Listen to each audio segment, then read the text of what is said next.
Jesus is calling. Are you listening?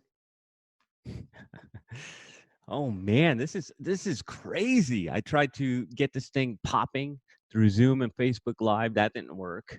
Then I hit it up again. I said, nothing's going to stop me. So I hit it up on Facebook to run this thing live, and that didn't work either. So I'm not sure if they are blocking the Daily Bread project or if too many people are doing this live thing. But reminds me of yesterday.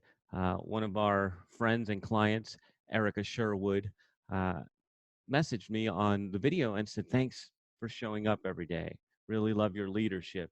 And I told her, "You can't stop the J train. I'm going to show up one way or another. Nothing's going to stop me. I'm going to get you your daily bread because that's what this is about." So welcome, welcome. If you were listening to this, oh, get this. So, man, I've been getting so much feedback, and it feels good actually, from friends who are digging the Daily Bread project. And one of them was Darren Persinger from the Making Agents Rich show. I've had him on Daddy's Working. He is actually the guy that inspired me to start the podcast factory. And he said yesterday, I think it was yesterday, "Hey, really digging the Daily Bread, but where else can I get it?" I thought, where else? Well, I'm doing it on Facebook Live. Isn't that good? It's like, yeah, but if I'm driving or doing other things, I can't always get it. Are you making it a podcast? And I thought, man, I run the podcast factory. Why would I not make this a podcast? And so he said that I got right on it. And within 2 hours, me and Cupcake and the team got everything set up and registered. And we're just waiting for approval on iTunes. So if you're listening to this on iTunes right now, uh, it's thanks to Darren Persinger because he's the one that gave me the idea. I wasn't even thinking about it. I just wanted to show up to lead with light in these dark times. And yeah, it's my responsibility to get this in as many places as possible so that you have the opportunity to share it, so that you have the opportunity to take what you get, take the nourishment you get from the Daily Bread Project and share it with other people, whether it's in your own words or whether you want to share this actual audio or video or however you're consuming it. I got to get it in your hands and let you do what you think is right. So let me grab a quick sip of water, and then we're going to dive in. This is a solo version. Tomorrow I'll have a guest. Tomorrow I've got, who's coming on?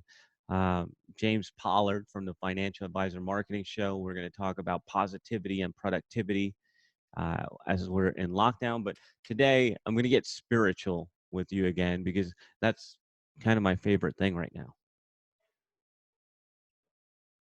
So I told you guys that I've been very intentional about getting deeper into my faith. Every day I do devotional time and I read several different devotionals. I dive into the Bible a little bit and try to study and understand what they're saying. And today I'm going to share with you from something called Jesus is Calling. And this was given to me by my friend Norm, who recruited me for the Knights of Columbus. This was the gift he gave me when I got my first degree, knighthood. And right now I'm on my third degree, and the plan is this year to do the fourth degree, especially now that the Knights are opening these ceremonies to friends and family. I want my dads to show up. Dads, yeah, Cupcake's dad and my dad, and Cupcake's mom and my stepmom and everybody. I want them all to be a part of this. And I'm so glad that they've opened it up so that I could share this high honor with them. Anyways, this book, Jesus Calling, Daily Devotionals. It says devotions for every day of the year. Sarah Young. And I've got one bookmarked here that I wanted to share with you because we are in crazy times right now.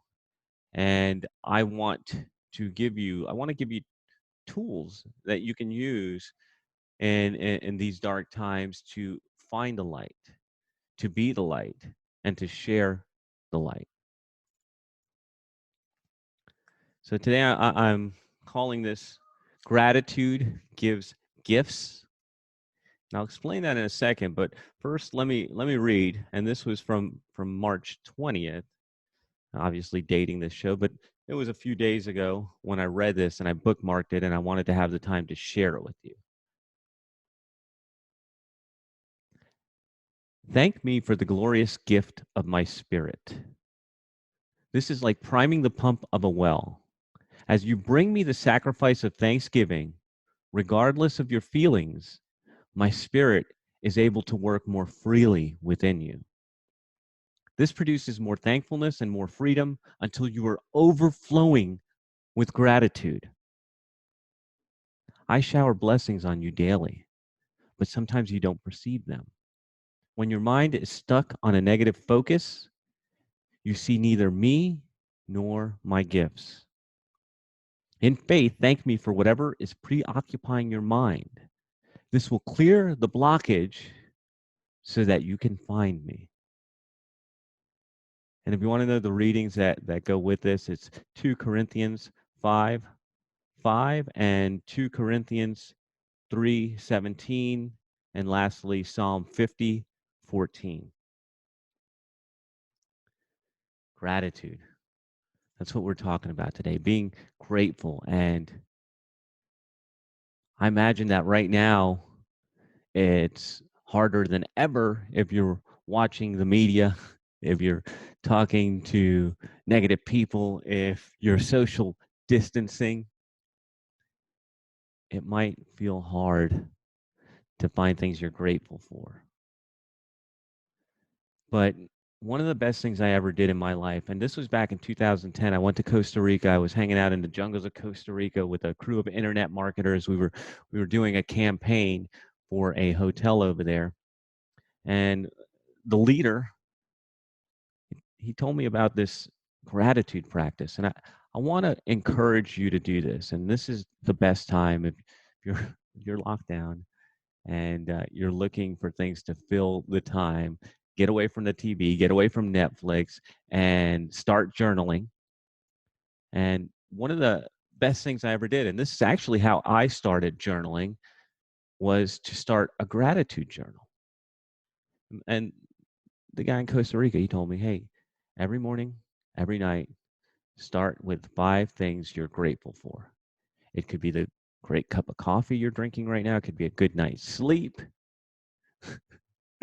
It could be anything, small or big. But every day, start and end with gratitude. And this was a powerful lesson because I was a negative Ute. I was cynical.